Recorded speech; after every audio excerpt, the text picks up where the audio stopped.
Olá, meu nome é Dirceu Lemos e no caderno de aulas de hoje vamos falar sobre direitos autorais e de uso de voz e imagem. A propriedade intelectual é a soma dos direitos inerentes à atividade intelectual nos domínios industrial, científico, literário e artístico. Na verdade, a propriedade intelectual ela é garantida por diversas leis que garantem registro de patentes, de invenções, de programas de computador, até a lei de cultivares, né, de variedades de plantas, e nas criações de jornalismo, de rádio e TV, de relações públicas, de publicidade e propaganda, nas criações intelectuais, nós temos a Lei 9.610, de 1998, que garante o direito autoral. Primeiro é a gente lembrar que existem, dentro das várias leis de proteção legal ao autor, nós temos artigos do direito da Declaração Universal dos Direitos do Homem, Constituição Federal, Código Penal, leis, a lei, no caso do direito autoral, a LDA, e o Código Penal. Né? No Código Penal, especificamente, o artigo 184 diz o seguinte, que violar direitos do autor e os que lhes são conexos, a pena de detenção de 3 meses a 1 ano ou multa. E fala que se a violação insistir em reprodução total ou parcial, com intuito de lucro, direto ou indireto, por qualquer meio ou processo, de obra intelectual, interpretação, execução, fonograma, né? Sem a expressa autorização do autor, do artista intérprete executante, do produtor, conforme o caso, aí tem uma pena que pode ser de reclusão de 2 a 4 anos e multa. Então, o Código Penal já prevê prisão ou multa para utilização parcial ou total. E nós temos a Lei de Direitos Autorais, a Lei 9.610, em que o artigo 7º fala, né, que são obras intelectuais protegidas as criações do espírito, expressas por qualquer meio ou fixadas em qualquer suporte, tangível ou intangível, né, material, algo que eu posso pegar ou não, conhecido ou que se invente no futuro, tais como. E aí ele faz uma lista enorme que inclui obras literárias, obras audiovisuais, fotográficas, adaptações, textos. A lei também define, né, quando o trabalho tem um autor ou mais de um autor. O autor é quem cria, adapta, traduz, arranja ou orquestra. E quando tem mais de um, você tem coautores, né, que é quem cria em conjunto. São coautores da obra audiovisual o autor do assunto, o argumento literário, musical ou literatura musical e o diretor. Sim, o diretor do programa é considerado um coautor. Se a gente pensar numa novela, o autor ele escreve texto, papel, com um monte de letras, mas quem transpõe aquilo para o audiovisual, por meio de interpretação, cenário, luz, atores, é o diretor da novela. Não se considera coautor quem simplesmente auxiliou o autor na produção da obra literária, artística ou científica, fazendo a revisão, atualizando, né, bem como fiscalizando ou dirigindo sua edição. Então, quem trabalha nessas áreas não é considerado um coautor.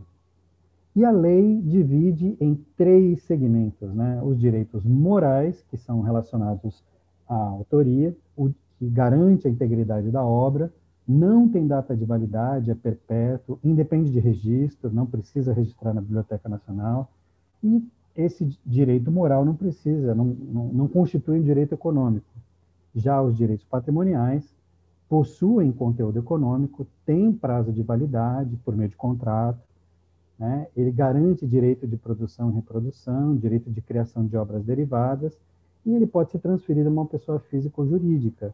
Então, o autor, ele entrega isso para uma editora, por exemplo, autor de um livro, e essa editora ela fica por meio de contrato por um período determinado.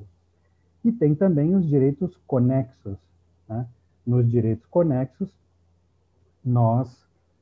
a lei garante ali, com prazo de validade, né, quem participa da obra, quem ajuda a compor, no caso o intérprete, os músicos, numa obra sonora.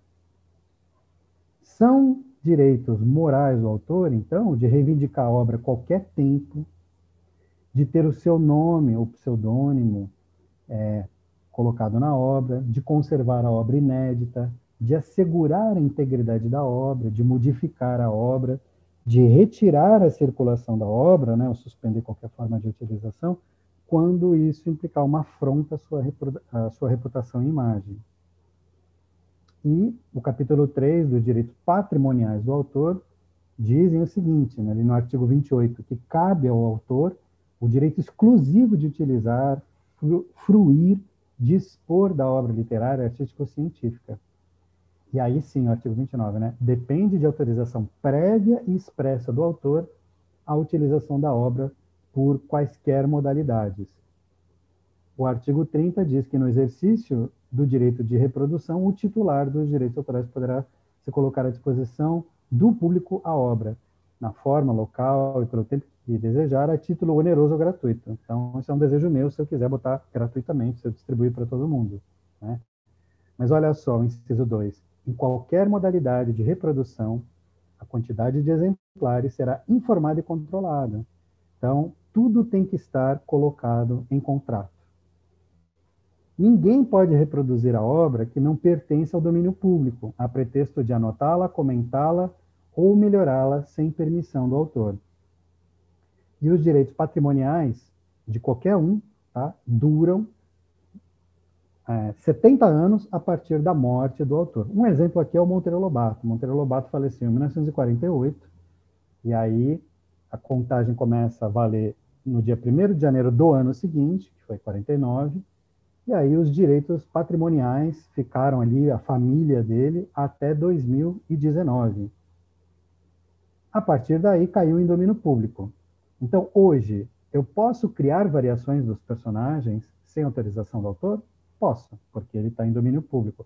Posso criar uma Emília assassina, posso criar um personagem, sei lá, a Narizinho fazendo um trocadilho viciado em drogas, posso fazer um Pedrinho assassino, posso fazer tudo isso porque está em domínio público.